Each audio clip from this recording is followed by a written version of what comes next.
Hello friends, ನಾನಿಲ್ಲಿ ವರ್ಮಿಸಿಲ್ಲಿ ಪುಲಾವ್ ಅಥವಾ ಶಾವಿಗೆ ಬಾತ್ ಮಾಡ್ತಾಯಿದ್ದೇನೆ. ನಾನು ಮಾಡುವ ವಿಧಾನ ತೋರಿಸ್ತಾ ಇದ್ದೇನೆ. ನಾನಿಲ್ಲಿ ಆನಿಯನ್, ಕ್ಯಾಪ್ಸಿಕಮ್, ಕ್ಯಾರೆಟ್, ಕೊತ್ತಂಬರಿ ಸೊಪ್ಪು ಎಲ್ಲ ಕಟ್ ಮಾಡಿಕೊಂಡು ಇಟ್ಟಿದ್ದೇನೆ ಮತ್ತು ಟೊಮೆಟೊ ಕೂಡ ನಾನು ಇದಕ್ಕೆ ಹಾಕ್ತೇನೆ. ಟೊಮೆಟೊ ಹಾಕಿದರೆ ಒಳ್ಳೆ ಟೇಸ್ಟ್ ಕೊಡ್ತದೆ, ಹಾಕಿ ನೋಡಿ ನೀವು. ಕರಿಪತ್ತ ಒಗ್ಗರಣೆಗೆ ಮತ್ತು ಇಲ್ಲಿ ವರ್ಮಿಸಿಲ್ಲಿಯನ್ನು ನಾನು ಸ್ವಲ್ಪ ಬೇಯಿಸಿ ತಗೊಂಡಿದ್ದೇನೆ. ಒಂದು ಕುದಿ ಬಂದ ತಕ್ಷಣ ನಾವು ಅದನ್ನು ಸೋಸಿಬಿಡಬೇಕು. ಸೋಸಿ ಸ್ವಲ್ಪ ತಣ್ಣೀರು ಹಾಕಬೇಕು ಅದಕ್ಕೆ.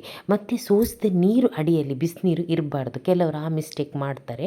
ಅಡಿಯಲ್ಲಿ ಬಿಸಿನೀರಲ್ಲೇ ಇಟ್ಟರೆ ನಾವು ಅದು ಬೆಂದೋಗುತ್ತೆ. ಈ ರೀತಿ ಮಾಡಿದರೆ ತುಂಬಾ ಬಿಡಿಯಾಗಿ ಬರ್ತದೆ. ಮತ್ತು ಕೆಲವರು ಏನು ಮಾಡ್ತಾರೆ ಅಂದರೆ ಅದರಲ್ಲೇ ಬೇಯಿಸ್ತಾರೆ. ಹಾಗೆ ಮಾಡಬೇಡಿ. ನೀವು ನೋಡಿ ಸೋಸುವಾಗ ಎಷ್ಟೊಂದು ಸ್ಟಾರ್ಚ್ ಇರ್ತದೆ, ಆ ಸ್ಟಾರ್ಚ್ ಹೋಗಬೇಕು.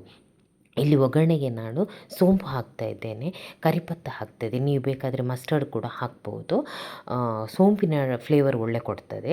ಮತ್ತು ಇಲ್ಲಿ ಕಟ್ ಮಾಡಿದ ಆನಿಯನ್ ಕೂಡ ಹಾಕ್ತೇನೆ. ಆನಿಯನ್ ಸ್ವಲ್ಪ ಬಾಡಿದ ಮೇಲೆ ನಾನು ಹಸಿ ಬಟಾಣಿ ಹಾಕ್ತಾಯಿದ್ದೇನೆ. ಈ ಹಸಿ ಬಟಾಣಿಯನ್ನು ಟೊಮೆಟೊ ಹಾಕೋದಕ್ಕಿಂತ ಮುಂಚೆ ಹಾಕಬೇಕು. ಸ್ವಲ್ಪ ಅದು ಮೆತ್ತಗೆ ಆಗಬೇಕು ಹಸಿ ಬಟಾಣಿ. ನಂತರ ನಾನು ಟೊಮೆಟೊ ಹಾಕ್ತಾಯಿದ್ದೇನೆ. ಟೊಮೆಟೊ ಕೂಡ ಅಷ್ಟೇ, ಟೊಮೆಟೊ ಸಾಲ್ಟ್ ಹಾಕಿ ಸ್ವಲ್ಪ ಮೆತ್ತಗೆ ಆಗಬೇಕು. ಅದರ ನಂತರನೇ ಮಿಕ್ಕಿದ ವೆಜಿಟೇಬಲ್ಸ್ ಹಾಕಿ, ಇಲ್ಲ ಅಂದರೆ ಒಳ್ಳೆಯದಾಗೋದಿಲ್ಲ ಅದು. ನಾನಿಲ್ಲಿ home made green chilli paste ಹಾಕ್ತಾಯಿದ್ದೇನೆ. ಅದನ್ನು ಹಾಕಿ ಚೆನ್ನಾಗಿ ಮಿಕ್ಸ್ ಮಾಡಿ ನಂತರ ಎಲ್ಲ ವೆಜಿಟೇಬಲನ್ನು ಒಂದೊಂದನ್ನೇ ಆ್ಯಡ್ ಮಾಡಬೇಕು. ನಾನು ಬ್ರೇಕ್ಫಾಸ್ಟಿಗೆ ಎಲ್ಲ ಥರದ ವೆಜಿಟೇಬಲನ್ನು ಹಾಕ್ತೇನೆ. ಇಲ್ಲಿ ನೋಡಿ, ಟೊಮೆಟೊ ಬೇಯಲಿಕ್ಕೆ ಅಷ್ಟೇ ನಾನು ಸ್ವಲ್ಪ ಸಾಲ್ಟ್ ಹಾಕ್ತೇನೆ. ಮತ್ತು ವರ್ಮಿಸಿಲ್ಲಿಗೆ ಎಷ್ಟು ಬೇಕು ನೋಡಿಕೊಂಡು ಮತ್ತೆ ತಿರ್ಗಾ ಸ್ವಲ್ಪ ಸಾಲ್ಟ್ ಹಾಕ್ತೇನೆ. ಇವಾಗೆಲ್ಲ ವೆಜಿಟೇಬಲ್ಸನ್ನು ಹಾಕ್ತೇನೆ. ಒಂದೊಂದು ವೆಜಿಟೇಬಲಲ್ಲಿ ಒಂದೊಂದು ರೀತಿಯ ವೈಟಮಿನ್ಸ್, ನ್ಯೂಟ್ರಿಯೆಂಟ್ಸ್ ಇರುತ್ತೆ. ಅದಕ್ಕಾಗಿ ನಾನು ಹೆಚ್ಚಾಗಿ ವೆಜಿಟೇಬಲ್ ಮತ್ತು ಸೊಪ್ಪನ್ನು ಯೂಸ್ ಮಾಡ್ತೇನೆ. ನಾನಿಲ್ಲಿ ಹಲ್ದಿ, ಜೀರಾ ಪೌಡರ್, ಗರಂ ಮಸಾಲ ಹಾಕ್ತಾಯಿದ್ದೇನೆ. ಇದಕ್ಕೆ ಗರಂ ಮಸಾಲ ಹಾಕಿದರೆ ಒಳ್ಳೆ ಟೇಸ್ಟ್, ಅರೋಮ ಕೊಡ್ತದೆ. ಇದಕ್ಕೆ ಹಾಕಿ ನೀವು ಕೂಡ ಹಾಕಿ ನೋಡಿ, ತುಂಬ ಚೆನ್ನಾಗಿ ಬರ್ತದೆ. ಸ್ವಲ್ಪ ನೀರು ಹಾಕಿಬಿಟ್ಟು ಬಿಸಿನೀರು ಹಾಕಬೇಕು.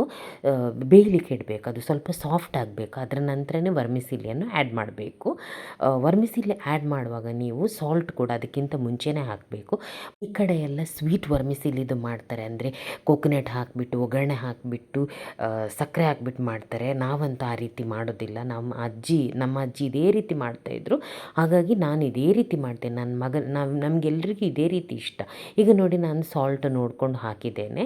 ನಂತರ ವರ್ಮಿಸಿಲಿಯನ್ನು ಹಾಕ್ತೇನೆ. ಒಂದು ವೇಳೆ ನಿಮಗೆ ಸಾಲ್ಟ್ ಕಡಿಮೆ ಆದರೆ ಮಿಡ್ಲಲ್ಲಿ ಸ್ವಲ್ಪ ಸಾಲ್ಟ್ ಹಾಕಿಬಿಟ್ಟು ಅದರ ಮೇಲೆ ಬಿಸಿನೀರು ಹಾಕಿ ಈ ರೀತಿ ಮಿಕ್ಸ್ ಮಾಡಿ. ಇಲ್ಲಾಂದರೆ ಅದು ಅಲ್ಲಿ ಅಂಟ್ಕೊಳ್ಳುತ್ತೆ, ಉಪ್ಪು ಆಗುತ್ತೆ ಅಲ್ಲಿ. ನೋಡಿ ಎಷ್ಟು ಬಿಡಿ ಆಗುತ್ತೆ. ತುಂಬಾ ಚೆನ್ನಾಗಿ ಬರುತ್ತೆ ಉದುರಾಗಿ. ಮಿಕ್ಸ್ ಮಾಡಿದ ಕೂಡಲೇ ಗ್ಯಾಸ್ ಆಫ್ ಮಾಡಬಾರ್ದು, ಚೆನ್ನಾಗಿ ಬಿಸಿ ಮಾಡಬೇಕು.